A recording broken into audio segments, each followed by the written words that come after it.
Hello everyone, this is Bill Griffin. Welcome to Different Take Podcast. If you like this content, please subscribe, like, share, comment. Really appreciate you watching. I want to talk about a couple of things that are sort of related. Hunter Biden laptop and Donald Trump's chances for re-election.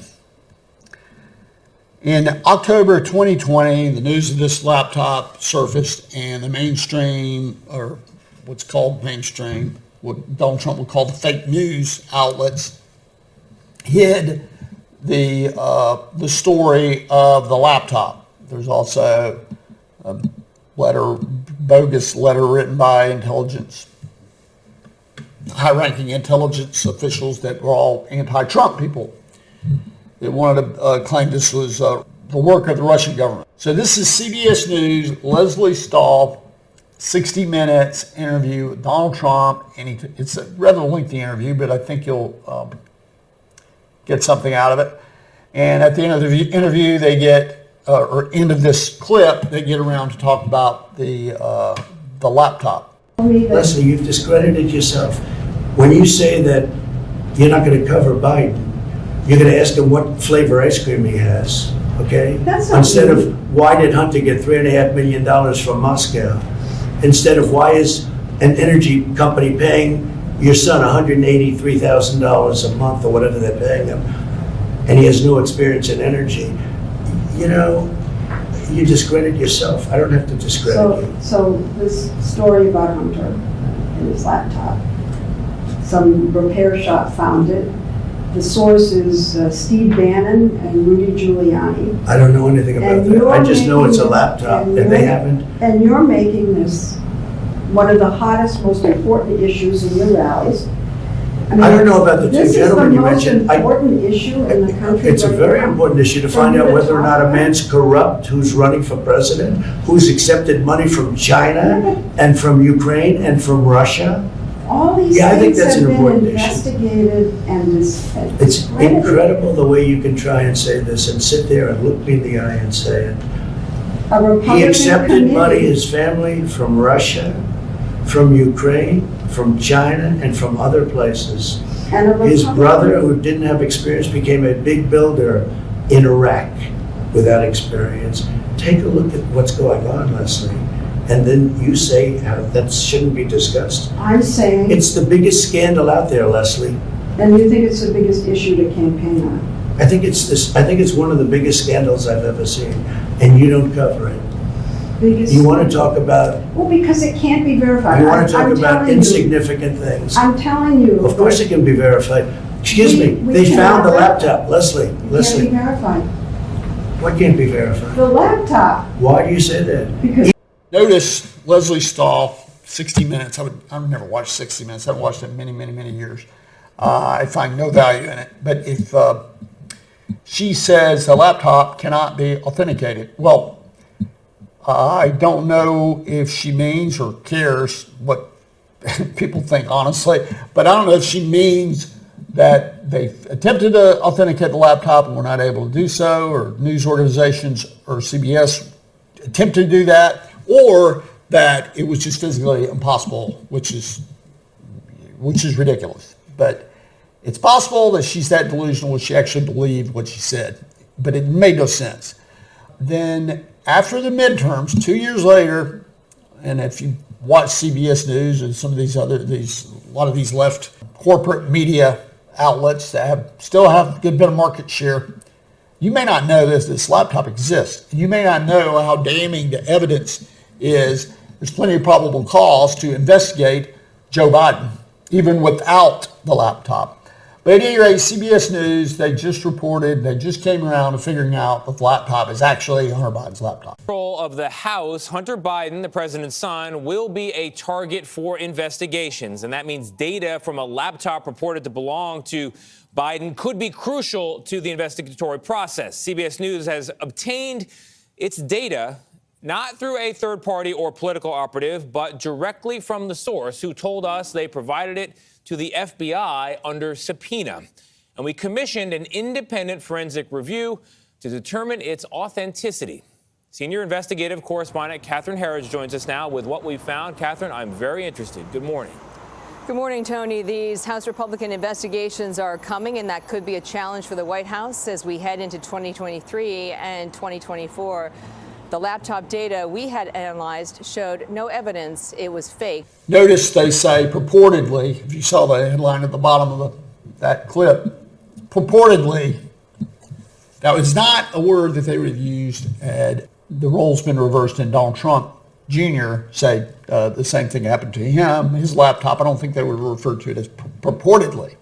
There's a book that I've read entitled Laptop from Hell. The author's Miranda Devine. It's also the New York Post. And even if you set aside the evidence regarding the laptop, there's probable cause to investigate Joe Biden. There's probable cause that Congress can do that, should do that. There's probable cause to appoint a special counsel. I don't think that's going to happen. But I do think the House, which is in Republican hands, should investigate Joe Biden. But it seems a lot of Republicans, especially those that are rivals, potential rivals of President Trump, he's the only person that's announced so far. I'm doing this as late November 22. And they don't advocate there should be investigations of Joe Biden. It's not, I don't think it's to their benefit. And so you have recent elected members of Congress who don't have any loyalty to Trump are also saying, we need to move on. I'm not worried about the past. We need to move on. And this is really too important, in my opinion, to do that. And when you compare the amount of evidence to what happened with Trump, basically a fishing expedition with Robert Mueller's special counsel that was appointed, there was no probable cause to do that. There's no basis for that whatsoever. But yet the country spent an enormous amount of time talking about this, and hundreds of millions of dollars of valuable broadcast time was spent on this subject, and Donald Trump was accused of all sorts of things. And at the end of the day, there was no evidence to support an indictment or even an investigation, much less an indictment. So we have a long list. I will call them establishment candidates that are anti-Trump, and you said the Republican Party ought to move on. John Bolton said that, and a few names have been bandied about. Mike Pence says he's thinking about running, and that the country will have better options, or the Republican Party will have better options than Donald Trump. Donald Trump can hurt himself in the primary by needlessly criticizing Republicans, even if they criticize him, because they can't really. They've got to be careful not to upset Donald Trump's supporters. Particularly, Ron DeSantis has to be careful, and he has been very disciplined about that if he decides to actually get in. So one of these folks is Bill Barr. So he was Trump's attorney general, and he wrote this op-ed in the New York Post. This is entitled, "Trump Threatens to Burn Down the GOP. It's Time to Move On," by William Barr. So he talks about his relationship with Donald Trump, that he didn't support Trump, and then he did in the general. And he talks about his strengths, and he doesn't like his style. So here's a couple of excerpts. He says, "I also saw Trump's strengths. I like the clear and direct way he staked out a position and his willingness to state unpleasant truths that many were afraid to say. I appreciated that he was willing to confront head-on difficult issues like unfair trade deals or our allies' paltry defense spending that other politicians dodged. Above all, Trump had accurately diagnosed and given voice to the deep frustration of many middle-class and working-class Americans who were fed up with the excesses of progressive Democrats. Trump's willingness to destroy the party if he does not get his way is not based on principle, but his own supreme narcissism. His egoism makes him unable to think of a political party as anything but an extension of himself, a cult of personality. Trump is due credit for stopping progressive momentum and achieving important policy successes during his administration, but he does not have the qualities required to win the kind of broad, durable victory I see as necessary to restore America. It is time for the 45th president to step aside." So Bill Barr, his problems with Trump that he proclaims in this op-ed, they were evident to everyone before he decided to go to work for Trump. So he doesn't express any regret for working for Trump, but the idea that anyone else, because he talks about Ronald Reagan, that anyone else in the Republican Party is going to pull together this sort of victory that Ronald Reagan had in 1980. I mean, at this point in time, there's no really basis for that, especially after this last election. It's probably a close election, one would think. And if it is as it was in 1980, it was partly an anti-Carter vote. Things were it was bad. It was a bad time for Carter to run for president. Inflation was extraordinarily high, but we may get there. I noticed, though, he does not say that he can't win. He certainly does not say he can't win the primary. I think this is where, if you consider Bill Barr to be an establishment Republican, I kind of do, because he certainly has appeared a lot on the establishment or government networks because he's not a fan of Trump anymore. So he's going to go on MSNBC and CNN and lots of the other outlets and podcasts and things. He's not going to be very kind to Trump. But again, he does not say that Trump has no chance in the primaries. In fact, he's not asking voters not to vote for Trump. He's saying Trump ought to step down. Well, he knows that that's not going to happen, but he can't phrase it the other way because it's just kind of silly. But he's expressed his opinion. He has a right to opinion, but I just don't think he made a very good case.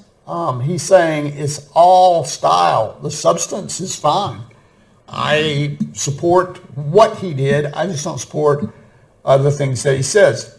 Now, I think Donald Trump can hurt himself by attacking Republicans before they get into the race. The preemptive attacks I don't think help him at all.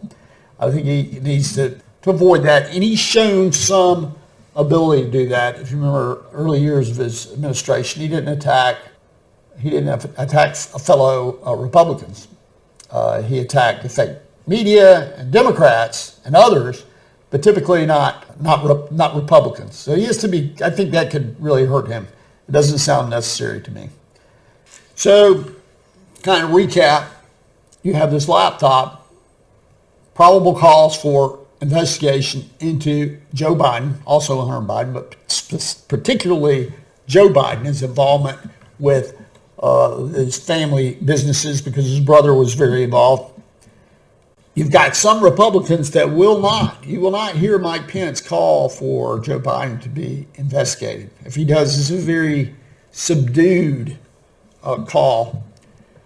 But on the other hand, you'll hear Ted Cruz call for investigation. He's been doing so. Many other Republicans will also. So I think the House will follow through on that. They should.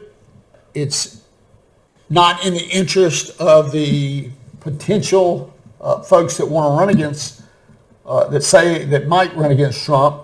It's not in their interest to advocate for an investigation of Joe Biden. But I think Donald Trump's going to be tough to beat in the primary. If you can't get through the primary, you're not going to make it to the general. So that's the interesting thing is if he is that weak of a candidate, according to Bill Barr, then defeating him won't be a problem. That's why I always raise a flag with me when you get attacked if you're considered weak. If you're considered weak, which is what he's saying, he can't put together a broad coalition. But he's not saying he can't win. He's just saying he can't win by Ronald Reagan type margins.